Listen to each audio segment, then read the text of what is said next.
क्या आपने कभी सोचा है कि एक ही देश में बिजली की कीमतें अलग अलग क्यों होती है? दिल्ली में बिजली कुछ और दाम पर और मुंबई या चेन्नई में कुछ और।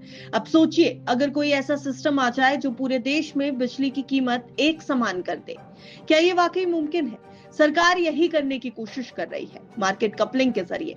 लेकिन क्या ये कदम सही है या इससे ज्यादा दिक्कतें आने वाली हैं? ये सब कुछ इस वीडियो में समझने की कोशिश करेंगे। 23 जुलाई को सेंट्रल इलेक्ट्रिसिटी रेगुलेटरी कमीशन यानी CERC ने एक आदेश जारी किया, जिसमें कहा गया कि जनवरी 2026 से डे अहेड मार्केट यानी DAM में मार्केट कपलिंग लागू की जाएगी। लेकिन असली सवाल है कि क्या वाकई इससे कोई बड़ा फायदा होगा या फिर सिर्फ एक कागजी सुधार है ये। सबसे पहले समझते हैं मार्केट कपलिंग आखिर होती क्या है और उसके बाद धीरे धीरे सभी परतों को खोलेंगे। मार्केट कपलिंग एक ऐसी व्यवस्था है जिसमें सभी पावर एक्सचेंजेस के बीच एक समान मूल्य तय किया जाता है। इसका मकसद है पूरे देश में बिजली की एक जैसी कीमत तय करना, ट्रांसमिशन नेटवर्क का बेहतर इस्तेमाल करना और कंज्यूमर्स को फायदा देना। फिलहाल भारत में कई पावर एक्सचेंज काम करते हैं, जैसे IEX, PXIL, और हर जगह कीमतें थोड़ी बहुत अलग हो सकती है।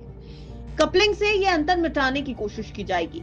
हाल ही में ग्रिड कंट्रोलर ऑफ इंडिया ने इसका शैडो पायलट मतलब टेस्ट रन किया, जिसमें देखा गया कि इस सिस्टम से क्या फायदा या नुकसान होता है। लेकिन इसके नतीजे बहुत निराशाजनक रहे हैं। अब JM फाइनेंशियल की एक रिपोर्ट भी आ गई है, जिसके मुताबिक इस पायलट स्टडी ने डे अहेड मार्केट यानी डैम में सिर्फ 0.3% का गेन हुआ।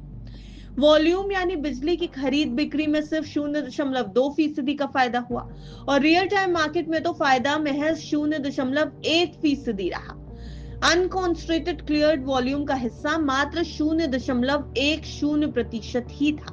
अब JM फाइनेंशियल की रिपोर्ट कहती है कि जितने भी दावे मार्केट कपलिंग को लेकर कहे गए थे, कीमतों में सुधार, वॉल्यूम में बढ़ोतरी, ट्रांसमिशन का बेहतर उपयोग, उनमें भारत के मामले में कोई खास असर नहीं दिखा। एक सरकारी रिपोर्ट में कहा गया कि मार्केट कपलिंग से 38 करोड़ रुपए की सोशल वेलफेयर बढ़ी, लेकिन असल में ये एक थियोरेटिकल यानी सैद्धांतिक आंकड़ा है जो सिर्फ कंप्यूटर मॉडलिंग और एल्गोरिदम पर आधारित है। मार्केट कपलिंग पर इंडस्ट्री भी सवाल उठा रही है। पहली है टेक्निकल चुनौती। एक्सचेंज का सॉफ्टवेयर, इंफ्रास्ट्रक्चर, डेटा शेयरिंग सबको अपग्रेड और इंटीग्रेट करना होगा। नया सेटलमेंट, फाइनेंशियल प्रोटोकॉल और ऑपरेशनल रूल्स बनाने होंगे, जिसमें समय लग सकता है। दूसरा सवाल उठ रहा है टाइमलाइन को लेकर। टाइमलाइन बहुत टाइट मानी जा रही है। सरकार ने जो तारीख यानी जनवरी 2026 की जो लिमिट तय की है, उसमें यह संभव नहीं दिखता। एक्सपर्ट्स का मानना है कि यह सुधार 2027 के आखिर तक लागू हो सकता है। अब आते हैं तीसरे सवाल पर, जो है ट्रांसपेरेंसी को लेकर। ग्रिड इंडिया की पायलट रिपोर्ट इतनी डिटेल में पब्लिक नहीं की गई कि सभी स्टेक होल्डर अपनी राय दे पाए, इसलिए भरोसा मजबूत करने के लिए पूरी रिपोर्ट सार्वजनिक होनी चाहिए। चौथा है कंपटीशन और इनोवेशन को नुकसान। मौजूदा सिस्टम में अलग अलग एक्सचेंज आपस में कंपटीशन करती हैं, जिससे बेहतर सर्विस, नए प्रोडक्ट और इनोवेशन आता है। अब मार्केट कपलिंग से सबसे ज्यादा नुकसान इंडियन एनर्जी एक्सचेंज को होगा।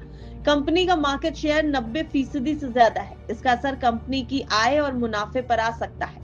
इन्वेस्ट शॉपे के CEO आशीष कपूर की अगर माने तो अगर मार्केट कपलिंग का मॉडल हर जगह लागू करें तो कल को NSE, BSE या जियो एयरटेल जैसे प्लेटफॉर्म भी मिलाने की मांग हो सकती है।